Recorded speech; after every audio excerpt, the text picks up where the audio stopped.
하나님은 끊임없이 우리를 찾아와서 우리의 죄를 용서해 주기를 원하고, 우리를 축복해 주기를 원하고, 우리의 삶을 풍족한 삶으로 살기를 원하시는 분이 하나님이십니다. 그런데 하나님은 우리를 찾을 때에 하나님의 방법으로 찾지 않습니다. 하나님의 방법으로 찾으면 우리가 하나님을 만날 길이 없어요. 그래서 하나님은 우리를 만나기 위하여 말씀을 주셨습니다. 그리고 하나님은 우리를 만나기 위해서 선지자를 보냈습니다.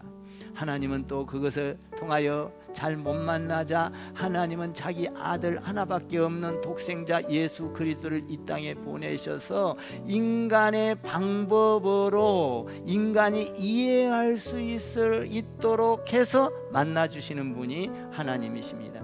하나님은 영광된 하늘을 버리고 이 땅에까지 내려오셨습니다.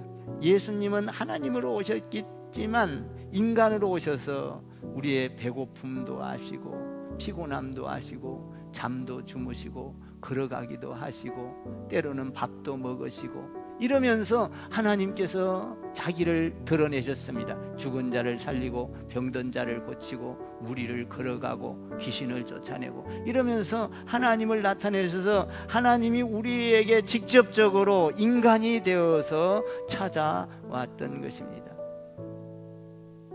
아담과 하와가 죄를 감추려고 했습니다. 그래서 부끄러움을 감추려고 나뭇잎으로 옷을 치마를 만들고 입었습니다.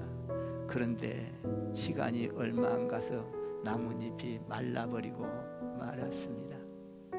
감출 수가 없죠.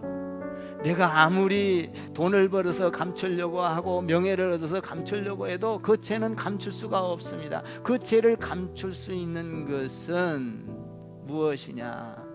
양의 피, 다시 말하면 짐승을 잡아서 가죽으로 옷을 입혀 주셨던 것입니다. 그 가죽이 예수 그리스도를 예표하고 있는 것입니다. 예수님을 의지할 때 우리의 죄를 가릴 수가 있는 것이죠.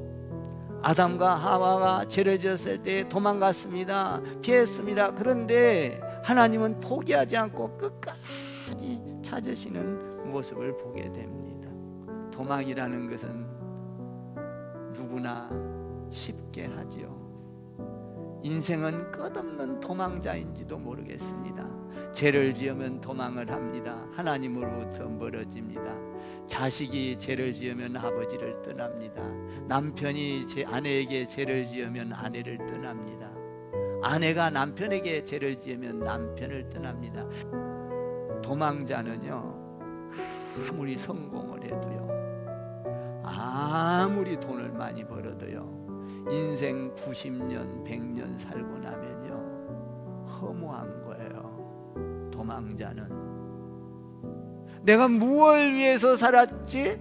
그럴 때 도망자는 죽을 때에 악마에게 끌려가지 않으려고, 마귀 사탄에게 지옥으로 끌려가지 않으려고 애를 쓰고 인상을 쓰고 부득부득 안 가려고 애를 쓰는 거예요, 도망자. 그러나 하나님과 함께 했던 사람은 이 세상을 끝날 때도 기쁨이 있고 감사가 있고 그 영원한 나라를 바라보면 나는 하나님의 자녀로서 하나님의 나라로 가는구나. 그 영원한 나라, 이 땅에서는 100년밖에 못 살지만 많이 살아봐야 120년. 그러나 120년에 10배를 곱하고 10,000배를 곱한다 할지라도 시간과 시작과 끝이 없는 영원한 그 세계, 영원 끝이 없는 그 세계, 하나님과 함께 했을 때, 그 세계를 들어갈 때 우리에게는 기쁨이 있고 감사가 있고,